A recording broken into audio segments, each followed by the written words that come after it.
Ah, the Seine River. Flowing right through the heart of Paris, it's a symbol of romance, art, and pollution. Today we're uncovering a bizarre story that starts with this historic river and somehow ends with a pop song. Buckle up, this is the history of CPR dolls. Tunesplained.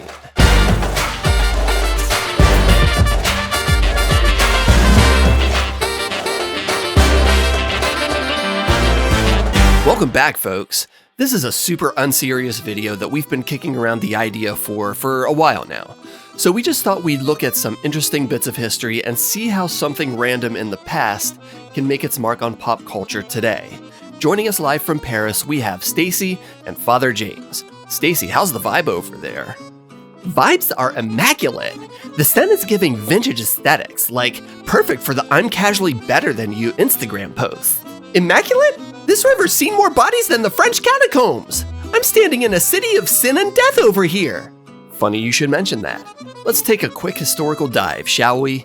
The Seine has been a cultural lifeline since Roman times, but once upon a time, it became the setting for one of history's strangest mysteries. Please don't tell me it's haunted. I don't have stage for this. Not haunted, tragic. In the late 1880s, the body of an unidentified young woman was pulled from the river. No one knew who she was or how she got there, but her serene expression captivated everyone. Artists, writers, and, brace yourself, even morticians began replicating her face as a death mask. A saintly face. Perhaps God's way of reminding us there's beauty in tragedy. Or it was God's way of saying, your police suck.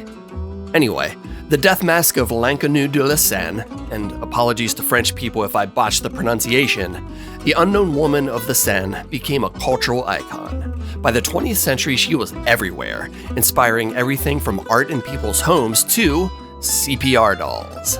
Wait, what? We're jumping from art to mouth real quick. Stay with me here. Fast forward to the 1950s. Asmund Lerdahl, seen here not looking like a creep, was a Norwegian toy maker tasked with creating a realistic CPR practice doll.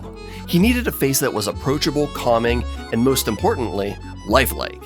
He found it in L'Inconnu de la Seine, and that's how Rescue Annie, or Resuscitation Annie, was born. So let me get this straight. Every time we do CPR, we're making out with the 19th century mystery corpse of a French 16-year-old? That's both creepy and on brand for Father James. Hey, let's focus on the saving lives part, shall we? Although, I'll admit it's unsettling. There's still another layer. CPR training includes the phrase, "Annie, are you okay?" to ensure the steps are performed correctly. No way! Like in Michael Jackson's Smooth Criminal? Exactly. And I don't know if this part of CPR has been updated since the song came out or what, but I took CPR training twice about 12 to 15 years ago, and I don't remember that phrase being used. Although I was only there because I had to be for a job, and I didn't get much out of it. What I'm saying is that I might not have been paying attention to this detail. Also, I feel about 20% confident that I could save a life. Anyway, back to MJ. When Michael Jackson released Smooth Criminal on the album Bad in 1987, that iconic line, "Annie, are you okay?" was likely inspired by CPR training and Resuscitation Annie. So, every time you hear that line, you're tapping into some weird history connecting a drowned girl in the Seine, a Norwegian doll maker, and the king of pop. Honestly, I need a minute to process this. Also, this might ruin CPR class for me forever.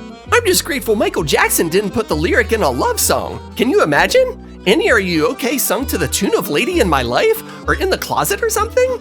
And that, my friends, is how murder, pop culture, and a slightly unsettling CPR doll collide. Next time you're doing CPR, remember, you're not just saving a life, you're also channeling a piece of Parisian history and a bit of 80s pop. This was a fun tune. I guess there's nothing left to do but this. Pow!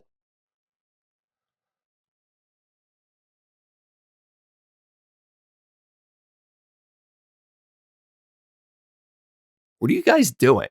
We're dancing to the beat like MJ. There's no music playing because of YouTube and copyright. Ah, you had us do this whole video and couldn't even get the rights to the song? I hate it here. Hey, go listen to it on Spotify and get off my ass. Thanks for watching, everyone. Remember, the Seine might look romantic, but it's got more stories than the conspiracy subreddit. Like, subscribe, comment, and we'll see you in the next video.